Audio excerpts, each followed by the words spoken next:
Bu gapim faqat editchilarga tegishli o'rtoqlar. Men o'ylaganimdan ham ko'ra aktivni portlatib yubordinglar o'rtoqlar. Nu sizlarga podrobni tushuntirsam. Video kreativni edit bo'lish kerak.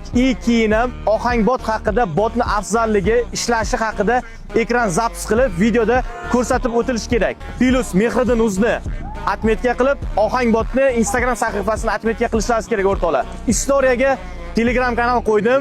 Videolarni fayl qilib, tindig'ini istoriyamdan ko'rishlaringiz mumkin. Bu videoni editchilarga yuboramiz o'rtoqlar. Qani bo'lmasam ketdi o'shaganlar. Instagramga libbo'yda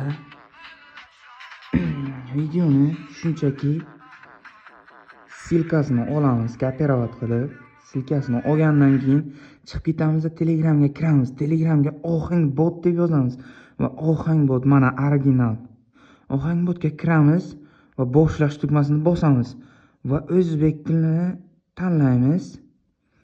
Va bizga mana bunday shakl ochiladi. Guruhga qo'yish bu. Xo'sh, yuklab skachat qilgan silkamizni ohangbotga tashlaymiz. U tezda videosi va musiqasi hammasini chiqarib beradi. Albatta tezda. Mana ko'rib turganlaringizdek chiqarib berdi. Ohangbotga gap yo'q.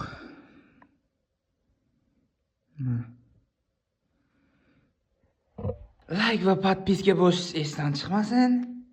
Podpiska qilasizlar degan umiddaman. Qani ketdi. Turishingiz nechi pul? Bundan so'rayapsizmi?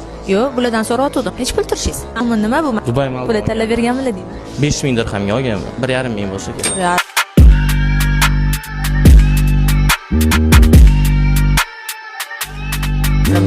Zo'r. Va moyo kiyimchi Evropiyani. Чисто итальянский, оригинал. Nechi pul? Под заказga kimga kerak?